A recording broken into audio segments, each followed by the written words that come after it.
Hello दोस्तों, स्वागत है आपका मार्केट ज्ञान चैनल में। इन्फोसिस जो कि आईटी सेक्टर की काफ़ी दिग्गज कंपनी है, भारत की त्रिमूर्ति कंपनी जिसमें टीसीएस, इन्फोसिस और विप्रो माना जाता है, उसने अपने थर्ड क्वार्टर के रिजल्ट्स पब्लिश कर दिए हैं। इससे पहले टीसीएस और विप्रो ने ऑलरेडी अपने रिजल्ट्स पब्लिश कर दिए थे। टीसीएस के रेवेन्यू में काफ़ी अच्छा ग्रोथ देखने को मिला है, वहीं विप्रो में गिरावट देखने को मिला है यहाँ पर प्रॉफिट में और रेवेन्यू में। आइए देखते हैं इन्फोसिस का रिजल्ट फोर्थ क्वार्टर 2025 के लिए कैसे रहे। कंपनी ने पहले तो देखते हैं कि 22 रुपीज़ के आसपास का डिविडेंड डिक्लेयर किया है, जिसके लिए रिकॉर्ड डेट इन्होंने बताया है कि record date for the purpose of annual general meeting and payment of final dividend is May 30 को इन्होंने रिकॉर्ड डेट रखा है। जो 22 रुपीज़ का इन्होंने फाइनल डिविडेंड अनाउंस किया है उसके लिए, इसका मतलब 22 रुपीज़ का अगर आपको डिविडेंड का फ़ायदा उठाना है, इन्फोसिस का शेयर आपके पोर्टफोलियो में 30 मई के पहले होना चाहिए। इसके बाद अगर रिजल्ट्स की बात की जाए तो कंपनी का जो कंसोलिडेटेड फाइनेंशियल डेटा है उसके अकॉर्डिंग अगर ईयर ऑन ईयर बेसिस पे देखा जाए तो क्वार्टर 4 में 4.8% के आसपास का जंप है।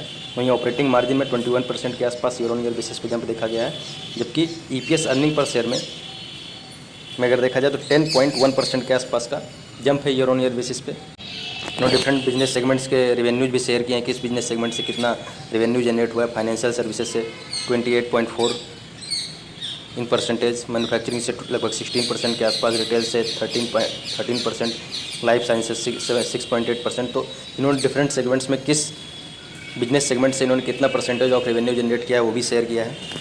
तो सबसे ज़्यादा रेवेन्यू सेगमेंट इनका फाइनेंशियल सर्विसेज से आता है, उसके बाद मैन्युफैक्चरिंग से। और डिपेंडेंसी अगर देखा जाए ज्योग्राफिकली किस रीजन में ये कंपनी का रेवेन्यू या ऑपरेट करती है और इसका प्रॉफिट या रेवेन्यू किस रीजन ऑफ द वर्ल्ड में डिपेंडेंट है, तो नॉर्थ अमेरिका में सबसे ज़्यादा 57% और यूरोप में लगभग 31% और रेस्ट ऑफ द वर्ल्ड में 8.8। इंडिया में बहुत कम ही इसका बिजनेस सेगमेंट है और बहुत कम डिपेंडेंसी रहती है इंडिया में, लगभग 2.9%। Actually data US dollar million में है, मैं आपको करोड़ डॉलर में अनाउंस करूँगा। मतलब जितना जो डेटा है वो करोड़ में और डॉलर में रहेगा, रुपीज़ नहीं रहेगा। मतलब जो करोड़ से अनाउंस कर रहा हूँ मैं, रुपीज़ में नहीं है, वो डॉलर में है। कन्वर्ट करना पड़ेगा। डॉलर और रुपी का जो रेशियो है 86 का इस टाइम पे चल रहा है। 86 का जो कन्वर्जन है डॉलर और रुपीज़ का चल रहा है, तो उससे कन्वर्ट करना पड़ेगा। तो मैं आपको डॉलर्स में ही इन्होंने रिजल्ट्स दिए हैं, तो डॉलर्स में ही बता रहा हूँ। तो कंपनी के अगर रेवेन्यू की बात की जाए तो प्रेजेंट क्वार्टर में कंपनी का रेवेन्यू 473 करोड़ डॉलर है, जबकि लास्ट ईयर यानी 2024 के फोर्थ क्वार्टर में कंपनी का रेवेन्यू 456 करोड़ डॉलर था। तो यहाँ पे ईयर ऑन ईयर बेसिस पे लगभग 3.6% के आसपास का रेवेन्यू में इंक्रीज देखा गया है। जबकि अगर इसको कंपेयर करें दिसंबर 2024 के क्वार्टर से, मतलब इस फाइनेंशियल ईयर के थर्ड क्वार्टर से, तो कंपनी का रेवेन्यू 493 करोड़ डॉलर था। तो यहाँ पे क्वार्टर ऑन क्वार्टर बेसिस पे जो ग्रोथ है वो डिक्रीज हुआ है, मतलब श्रिंक हुआ है, और ये श्रिंक लगभग 4.2% के आसपास है। अगर कंपनी के एक्सपेंडिचर की बात की जाए तो प्रेजेंट क्वार्टर में कंपनी का एक्सपेंडिचर 43.6 करोड़ डॉलर्स का है, जबकि लास्ट ईयर फोर्थ क्वार्टर में कंपनी का जो एक्सपेंडिचर था 42.8 करोड़ डॉलर्स का था। ये लगभग इंक्रीज है 1.9% के आसपास का कंपनी के एक्सपेंडिचर में ईयर ऑन ईयर बेसिस पे। जबकि अगर देखा जाए इसको पिछले क्वार्टर में कंपनी का एक्सपेंडिचर 44.2 करोड़ डॉलर का था। एक्सपेंडिचर है उसमें क्वार्टर ऑन क्वार्टर बेसिस पे 1.4% के आसपास का डिक्रीज देखा गया है। अगर कंपनी का नेट प्रॉफिट की बात की जाए प्रेजेंट क्वार्टर में, तो कंपनी का प्रेजेंट क्वार्टर में नेट प्रॉफिट है 81.4 करोड़ डॉलर्स, जबकि लास्ट ईयर सेम क्वार्टर में कंपनी का जो प्रॉफिट था वो था 95.9 करोड़ डॉलर्स। तो यहाँ ईयर ऑन ईयर बेसिस पे कंपनी का प्रॉफिट लगभग 15.2% के आसपास डिक्रीज होते हुए दिखा है। जबकि इसको अगर कंपेयर करें लास्ट क्वार्टर यानी third quarter of this financial year, तो कंपनी का जो प्रॉफिट था वो 80.6 करोड़ डॉलर्स का था।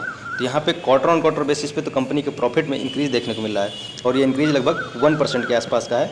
जबकि ईयर ऑन ईयर बेसिस पे कंपनी का प्रॉफिट में लगभग 15.2% के आसपास का डिक्रीज़ देखने को मिला है, जो कि काफ़ी ख़राब रिजल्ट्स माने जाएंगे, और इसका रिएक्शन कल के मार्केट में ज़रूर आपको देखने को मिलेगा।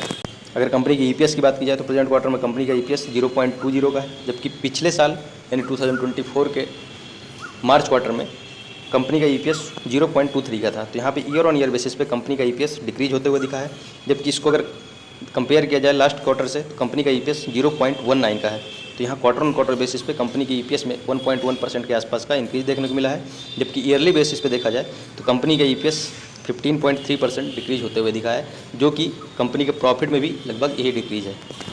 तो यहाँ पे ईपीएस और प्रॉफिट दोनों में लगभग 15.2 या 3 के आसपास का डिक्रीज देखने को मिला है कंपनी के। अगर कंपनी के शेयर होल्डिंग पैटर्न की बात की जाए तो प्रमोटर्स की शेयर होल्डिंग यहाँ पे कांस्टेंट है 14.43%। कोई चेंजेस देखने को नहीं मिल रहा है यहाँ पे क्वार्टरली बेसिस पे। जबकि एफआईआई की शेयर होल्डिंग अगर देखें तो यहाँ पे बहुत मार्जिनल चेंज है। लास्ट क्वार्टर में 33.28% था, जो कि प्रेजेंट क्वार्टर में बहुत स्लाइटली इंक्रीज के साथ 33.3% हो गया है। जबकि DIH की शेयर होल्डिंग अगर देखी जाए तो यहाँ पे भी मार्जिनल इंक्रीज देखने को मिल रहा है। लास्ट क्वार्टर में DIH की शेयर होल्डिंग 37.81% थी, जो कि इस क्वार्टर में 38.19% हो गई है।